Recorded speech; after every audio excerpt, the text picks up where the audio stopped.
Introducing Brand Deals Do We Go Together, Finding Brand Harmony. It's Eni Popula, Michaela Wariebi, Anna Manukian, and Jalisa Jaikaran.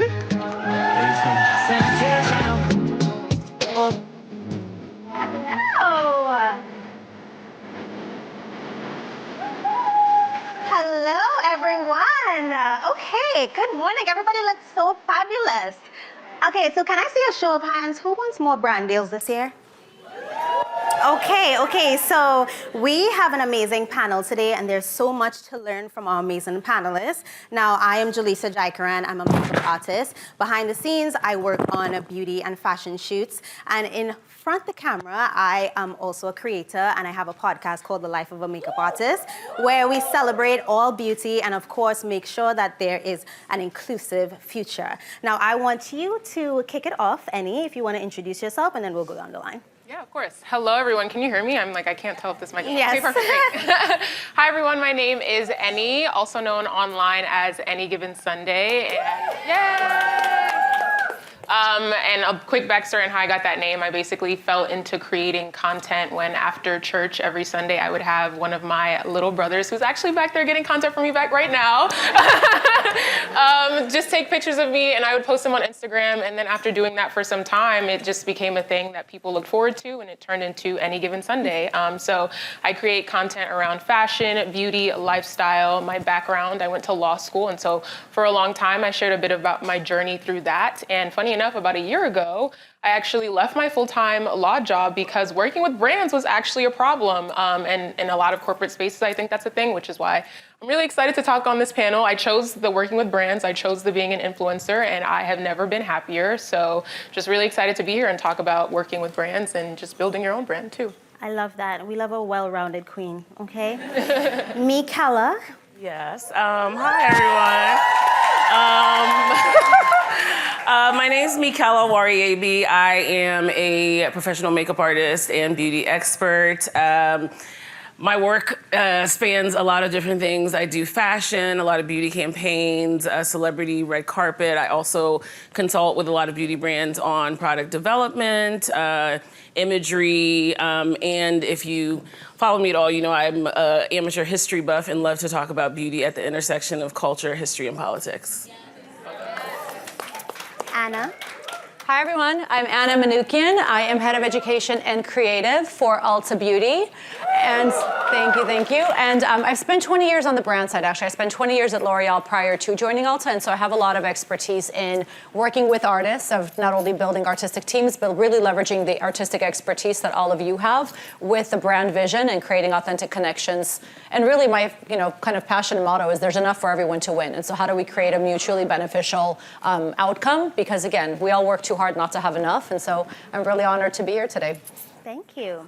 Okay, so for our first question, I would love to know, what is your approach when it comes to brand outreach? And I would love to know if, obviously, you're represented, and you may be represented, but I want to know, what is your actual approach? Do you have a strategy, or how do you approach it? Yeah, so as you mentioned, I'm represented, so oftentimes it might mean letting my team know this might be a brand that I want to work with, but that is probably the last step in the outreach phase for me, because there is a strategy. So I often think about is this brand already incorporated in my organic content? Is this a brand that I consistently use and talk about and share about? If not, how can I begin to start incorporating it because I genuinely love it, and not because I heard they have budget, or I heard they're a really great brand to work with. So definitely thinking through how can I start sharing about the brand, talking about the brand, trying the products on my own, making that investment. Sometimes if they've reached out in the past about PR, I might want to just follow up on that relationship. Right. So it really comes down to just thinking about the ways that I have invested in building a relationship before I'm now coming at their front doorstep asking for a paid partnership. I love that. What about you? I think for me, I don't know if I can even call it outreach necessarily, because it's more of just building authentic relationships. I'm very community oriented, especially as it pertains to the beauty community. So, I'm always at events talking, I want to share about product and things like that. So I tend to just organically build relationships with people, and then the expertise kind of follows suit from there, and that's how they usually come to fruition. But it's rare that I'm like intentionally seeking out a brand unless I'm just, curious about what they're doing. But it really, I would say my outreach is really centered on community. Yeah. I love that because you literally cannot work with every single brand. Yeah, And you could feel when you don't like a product, girl. Be like, you just pick that up. Exactly. Okay, so what tips would you guys give, and I want to hear from all of you, when it comes to negotiating deals? And Annie, I know you're represented, but maybe at a time before you were represented.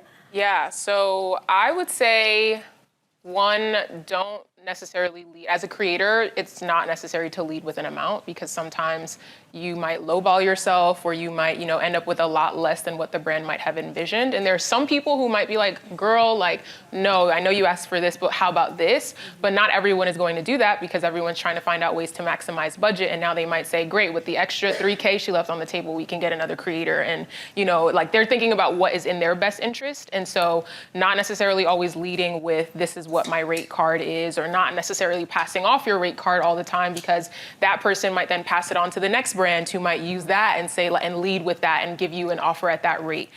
So I think it's really important to just ask open questions like, what is your budget? What did you envision?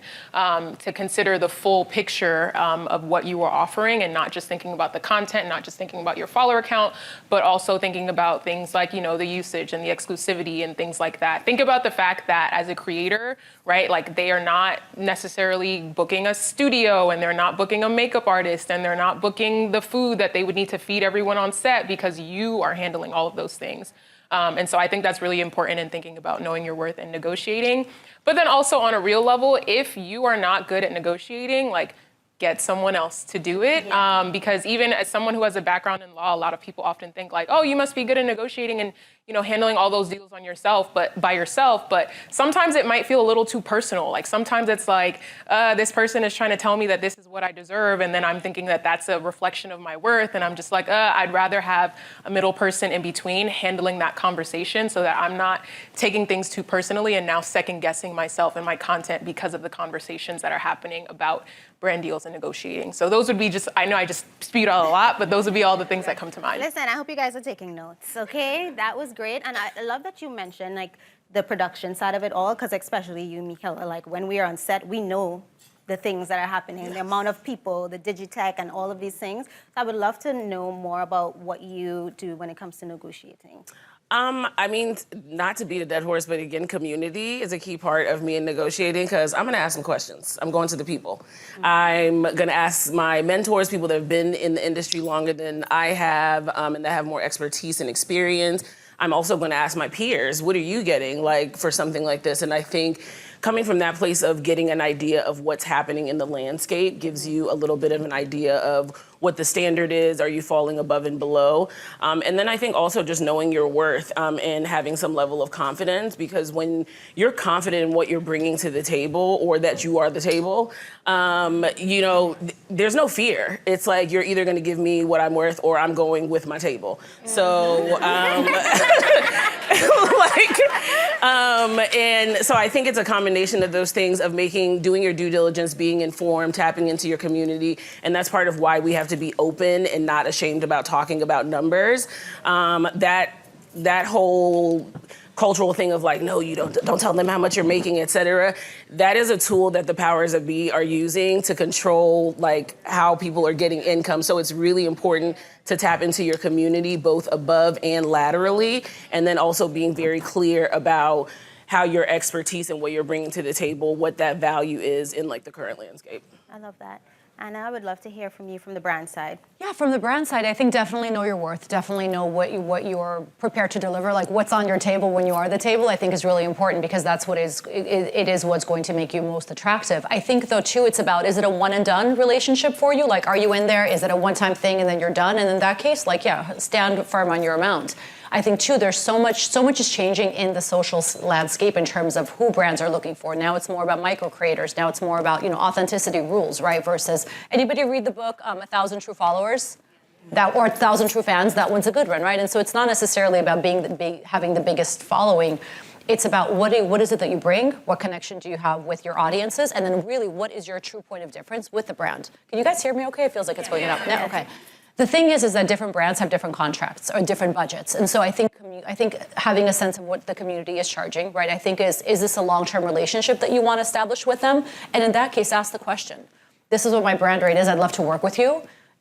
What is the long-term plan here? I want to be, if I'm affiliated with you guys long-term, what does that get me versus like, I can't do this. So I think collaboration it's still a beauty relationship. The beauty industry is very much on a relationship basis, right? And so I think having those communications up front, whether it's you, whether it's your agent, is really important because you want to be working towards an outcome that ultimately is going to be beneficial to you. And sometimes negotiating, sometimes taking a little bit less is fine. Sometimes like really standing firm is fine. I don't think it's ever a one size fits all though. Yeah. With that said, what do you look for when considering partnering with an artist or creator? Really good question. I think authenticity. I think for me personally, it's your skill set, it's your authenticity, but it's also your work ethic and it's the relationship. Because the reality is that you guys know there's people that you work with. You're like every single time, if there's an open spot, you're in because of what you bring outside of your skill set. When you guys are at this level, being good at what you do for all of us is just the cost of entry.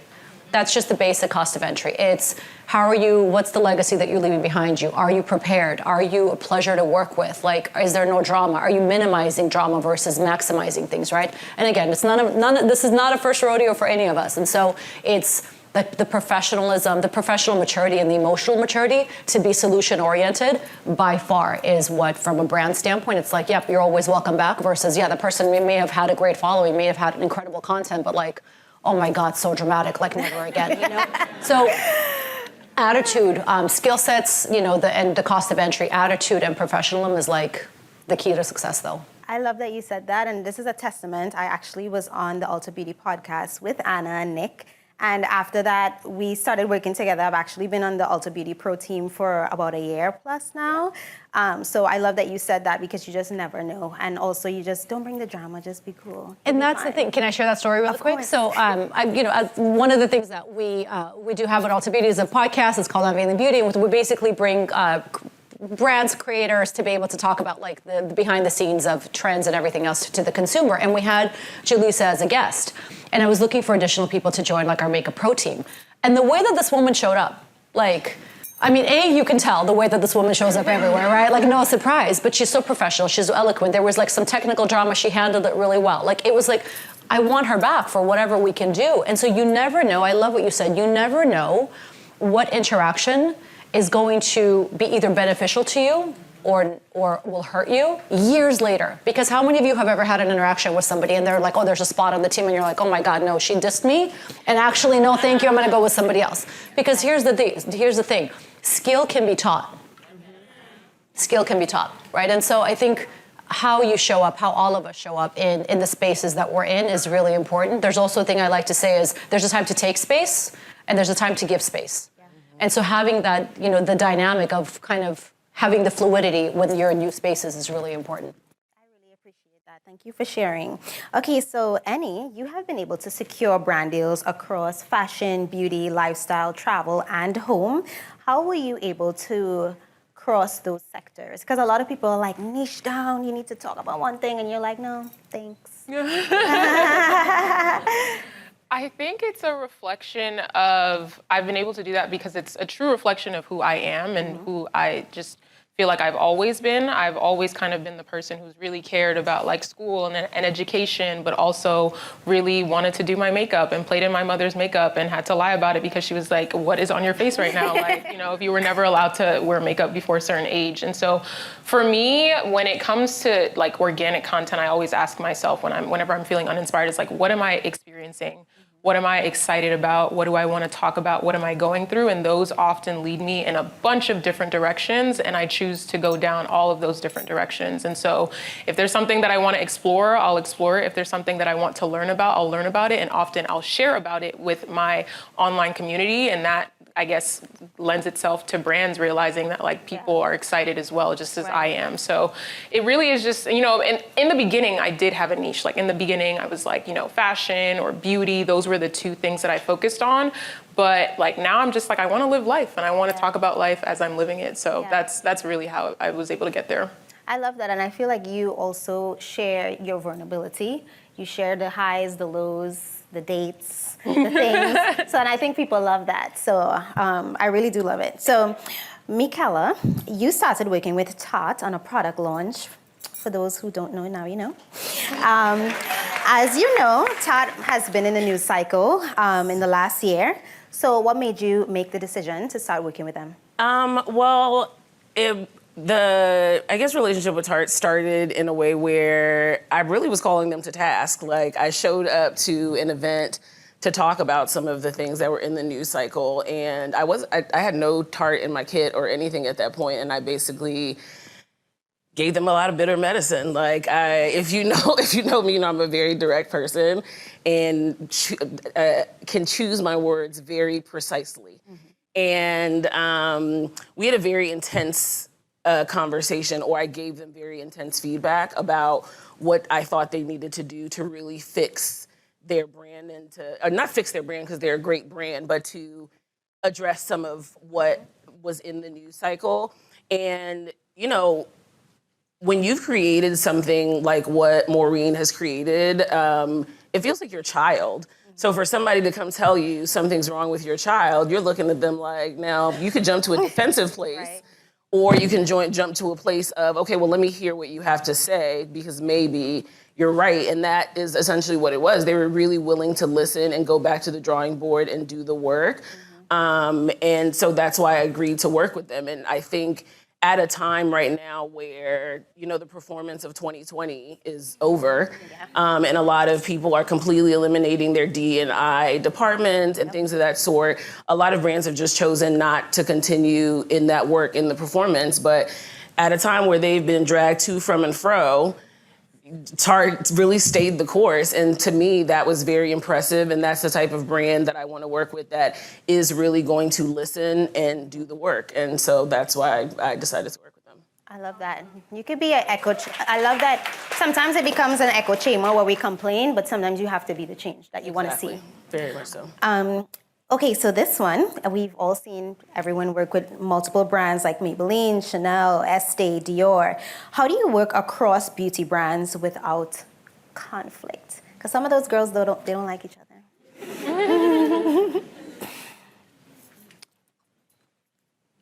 This might be a hot take. Sometimes I wonder if that's for me to have to always think about. Right. Because like the reality is there are a lot of products out there, right?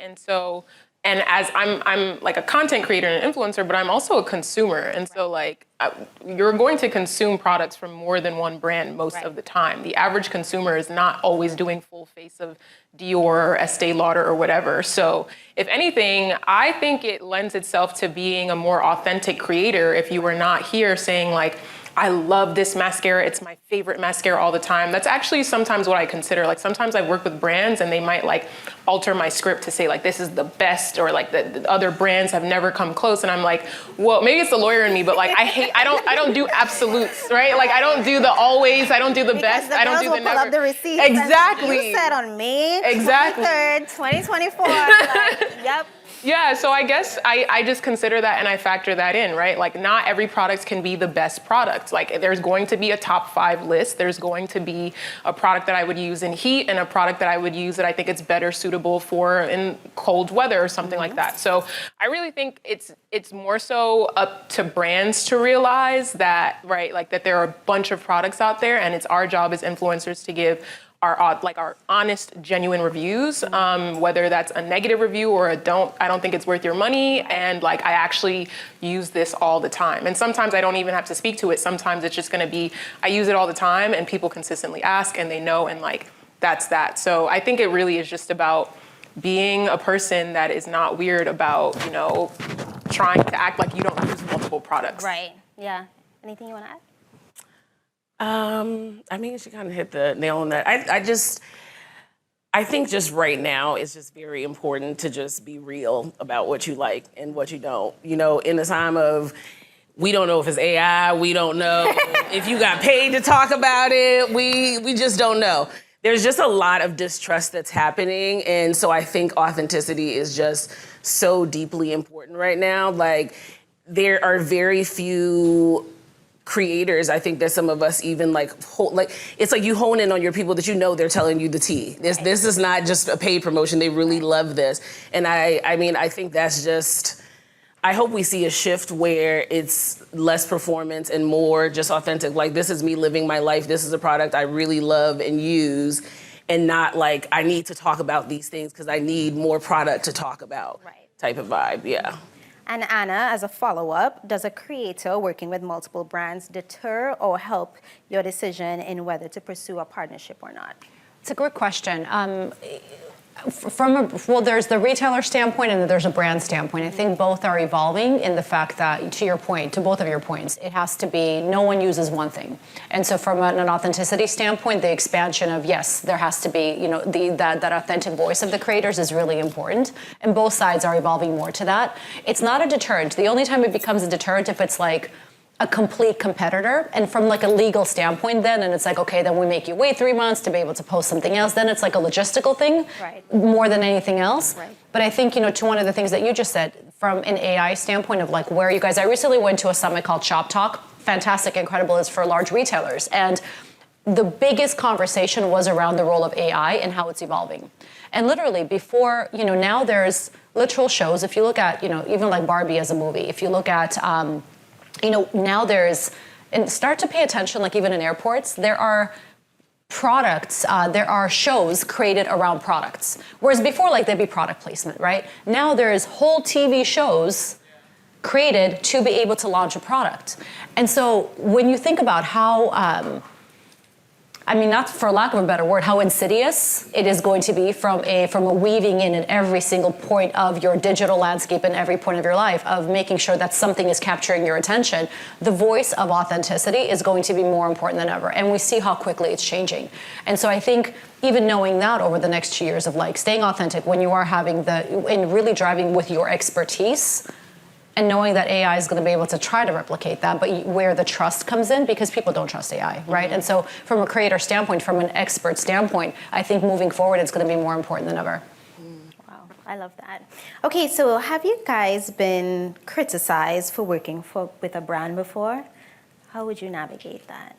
Or how have you navigated it? Yeah, I would say early on in my creator journey, and this was probably one of the first brands that I worked with. It was a brand that I didn't really think was a fit, but I was trying to gain experience, and I also was still in law school, and at the time, I was viewing that as my, this is the money that's making, law school a little bit more livable. So the brand deals back then were like, okay, we have some income in between, the loan disbursements or whatever.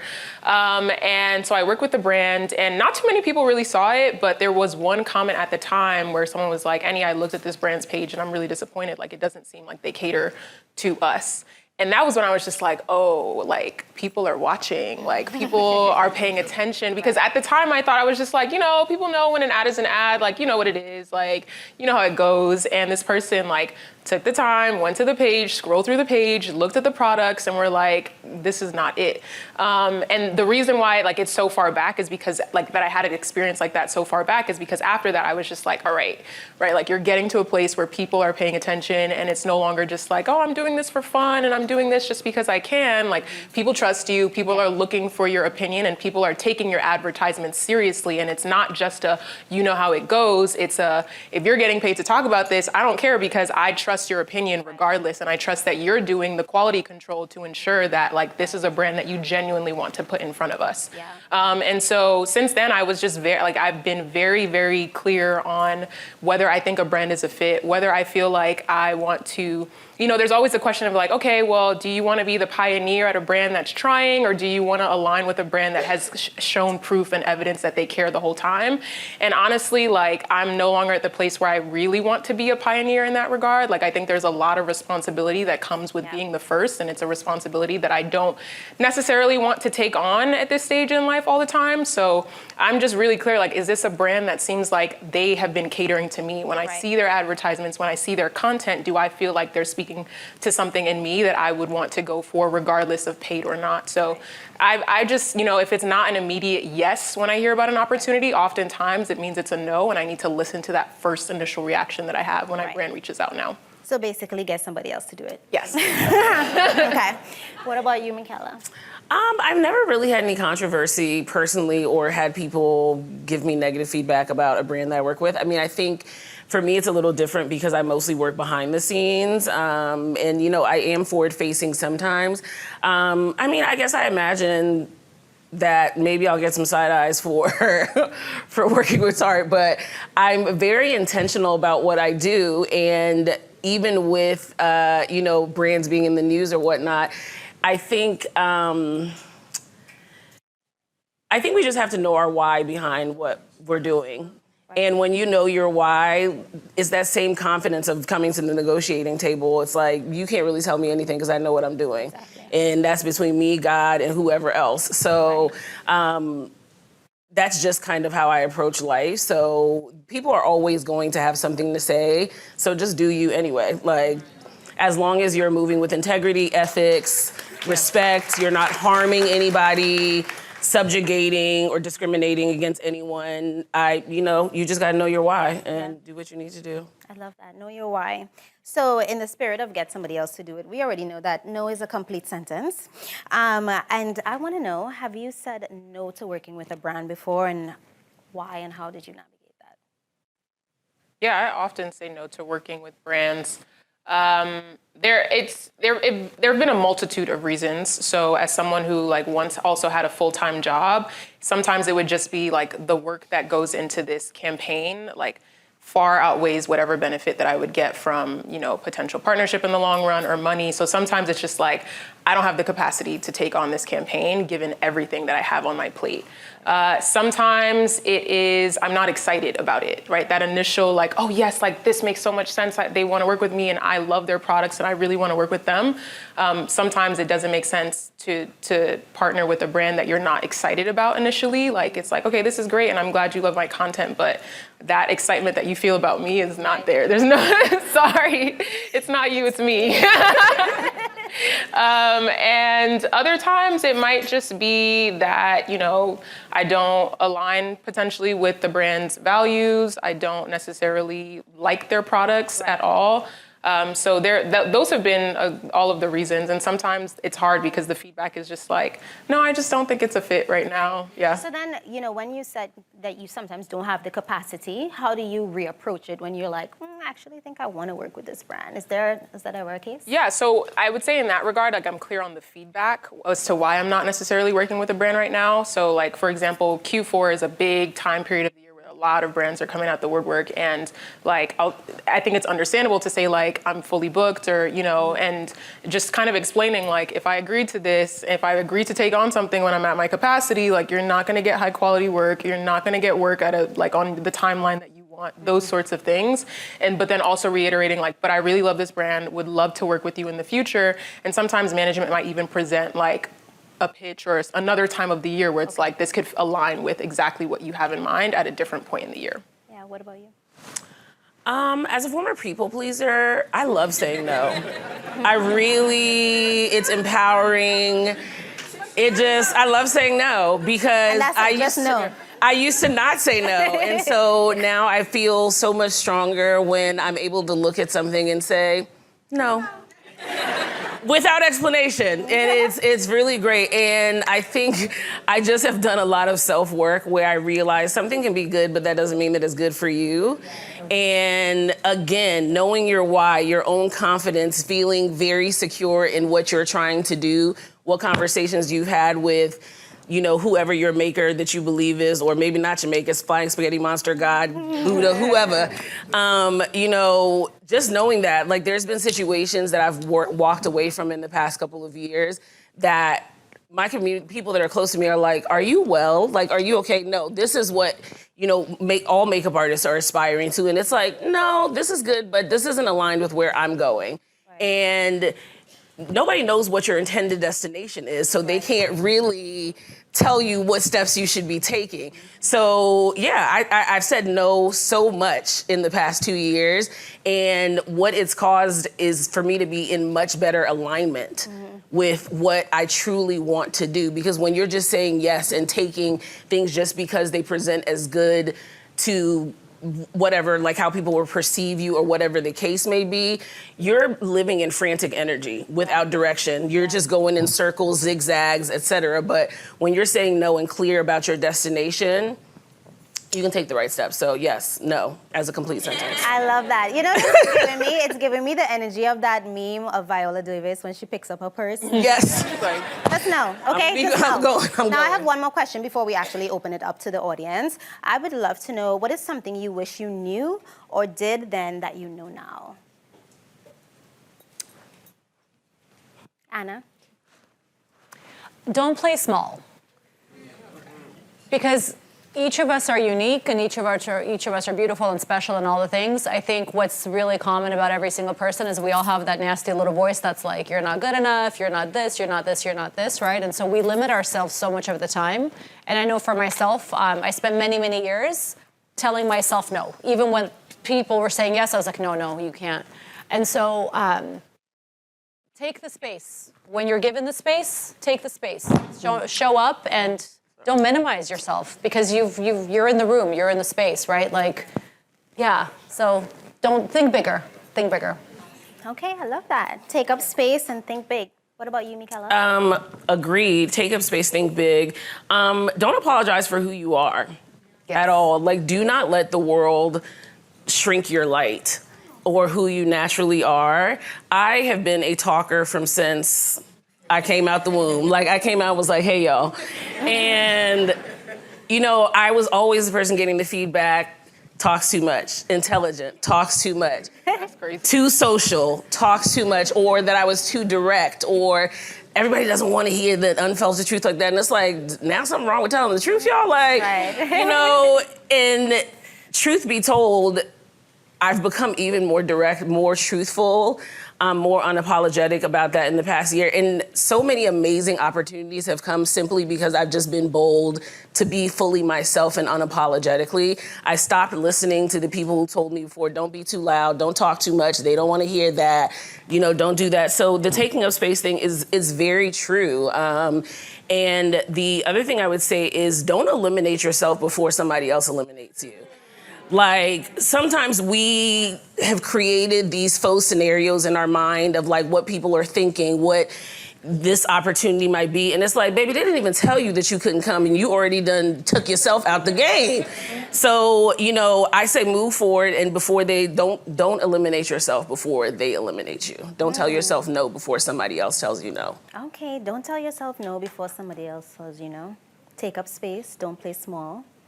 Yeah, so for me, and this is speaking to like who I was way back when and what I actually needed to know, the work that you do in this space, whether you're on the brand end or as a creator, it is legitimate work. And I say that as someone who used to straddle the world of like a very traditional profession and like how often we spent time trying to convince people that what we are doing is work, which I think often is really rooted in the fact that this is a woman-dominated industry, but that's like a completely separate point. But the work that you are doing is very legitimate and like you can walk and like exist in this space as if you were doing very important, legitimate work because you are impacting people and you are reaching people and you are like changing people's mindsets and their lives. But then also on the flip side, that means like the way that you approach the work has to be legitimate. And it's not just about like, oh, fun and like making a video. It's like, it's important to meet people. It's important to go to events. It's important to get that FaceTime. Like the way that you would network or the way people move on LinkedIn and how they treat other professional industries is the same way you really can and should be approaching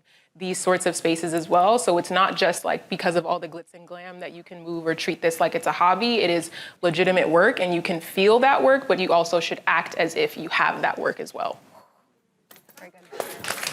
A word. I love it. Act as if. Okay, so I'm actually going to open up for questions, if we have any questions. I think we have time for maybe like 2. So can we get right here? Her hand went up first. Hi, I'm Kareen. I'm not a beauty creator. I work in the corporate beauty sector. There's been discourse on TikTok within the last couple of months. I would love to hear advice from brand company side, creator side. It's surrounding the fact that there are a lot of Black creators who have millions of followers or hundreds of thousands of followers, but they're not getting brand deals. And it may be due to their personality, the kind of content that they're producing. From the brand side, And I think that sometimes it is discouraging because I think that despite how you show up on the internet, you should still be able to get a chance at brand deals that you want. But I'm afraid that, like they're this way, and so this is because you're this way, you're not able to get deals. I'm not sure if I'm being clear, but I guess I want to know, how can you present yourself on the internet in a way that still allows you to get deals but still be authentic? It's a really good question, and it's a really tricky one. So I'll speak brand versus like personal opinion, right? Because there's, again, it's a balance. From a brand side, they're going to think about liability. So they're going to think about liability of because, I mean, we saw it, Ulta Beauty partnered with, let's look at Budweiser. Forget Ulta Beauty, let's look at Budweiser. Good answer. Back on that. Yeah. Real quick. We all know. And so, you guys, people are crazy out there. We're living in really, really crazy, really, unfortunately, more communities are coming together. There's more truth, there's more movement, and then there's like such an outpouring of hatred and segregation and everything else on the other side. And so, when you think about an example like Dylan and Budweiser, and people lost their minds, right, over this. Oh, so they're Dylan, Dylan Mulvaney is a trans woman who was sharing her trans journey, like literally from day one. It's like my first day being a girl, my second day being a girl during COVID. And so Budweiser, I think like a year in, and is a lovely, bubbly, like just a gift to the world of a person, like no drama, just lovely. And so Budweiser had partnered with her of like their official spokesperson for, I think it was one, I don't even think it was like Super Bowl or anything. Just an ad. It was just a random ad. And you guys, not to offend anyone, but the right Budweiser drinkers lost their mind. Like the Budweiser stock clashed. We had Dylan on an Ulta Beauty podcast with David Lopez, who's not in the room today, but a lovely human being. You guys, the Ulta stock dipped. It was, and you still, for months and months and months and months, it was like, I would look at Ulta ads, literally on TikTok, and it would be like, don't buy from Ulta, they don't think women are women, don't buy from, people are crazy, right? And so that's one extreme around this one creator who's, again, a gift to the world, and there was so much hatred from just so many people. And so I think when you think about yourself as a brand, and when you think about the implications that might have on a larger, like literally some companies. What did the brand do? I'm sorry? What is the brand? You no longer hire people who are identifying? No, so the brand, no, from our standpoint, and it was it was actually a really, really wonderful experience, I have to say, because I know when we talk about the fact that diversity and inclusion is actually getting deprioritized, to your point earlier, in so many companies, and it's from an Ulta Beauty standpoint, there was emails with the CEO, with the CFO, with the COO, because it was like, is David okay? Is Dylan okay? Because they're getting literal death threats. Like, how do we make sure that they're taken care of and are handled? And the other part is like, no, we need to be on the right side of history with this one. So we're going to continue to think like this will balance out. We need to make sure that we're standing behind what's actually right. So I don't know what Budweiser did. I know what Ulta Beauty did. But I will say, and it was really a wonderful thing because, again, being on the inside side of it, I've also been, a part of organizations where or seen examples where it's like, oh, how do we manage this? How do we manage a crisis, right? Because it becomes a crisis when shareholders lose their money, when the economy is affected, it's not good. And it was really wonderful to be able to say, like, nope, we're making sure that these guys are protected, everything else will be okay. When you think about how divisive the world is, and when you think about from yourself as a brand or from these creators that are brands, if it's a huge liability where it's going to cost the company potentially hundreds of thousands or if not millions of dollars, they're going to be cautious of who they approach. And the balance is, and that's a risk that we all take, right? The cancel culture is still a really big thing. I think it has become a little bit less, but when you think about how easy it is for somebody to literally lose a career overnight, brands take that into consideration because you guys, people are crazy. So, sorry, I hope that was helpful. I'm sharing from an authentic experience. So we have time for one more question, and thank you for the question. I'm gonna take one from over here. They were trying to play the Oscar music. With the I know, so I'm thinking about the rap music. Hi, I don't know if you guys hear me. Yes. Okay, so I'll make it quick. Thank you guys for being here. This question is for Annie. So my name's Kennedy. I'm also a content creator. I'm getting back into it. I think for a while I struggled with the not niching down thing. in this year I fully stepped into the fact that I'm the girl who does the most, and that's okay. Love that. Oh, no, that's Do you right. feel like it's been harder for you to grow as somebody who hasn't niched down, and if so, how did you navigate that? No, I don't think it was harder to grow because if anything, it gave me more data points. So I would like kind of throw everything out there and then I'll go back and look at what resonated with people. So something might have gone viral that I'm just like, oh, you want to see me like throw dinner parties? Like I was just doing that for me, but now we can like actually go through and talk about it, right? And it's not just the views, it'll be the comments. Like oftentimes people will comment like, talk more about this or like, I want to hear more. So I think when you put a lot more, sometimes you should go through those exploratory phases where you're trying to just see what sticks. And see what people are interested in, and then find that intersection between what you like sharing about and what people like hearing from you about. And that's like that sweet spot of like where you could continue and push and like repeat, rinse and repeat. Thank you, Annie. Can we just give it up for the panelists? This was so amazing. Thank you, guys. And you can find us on all platforms. And we'll see you later. We'll be here. We'll be around. Thank you.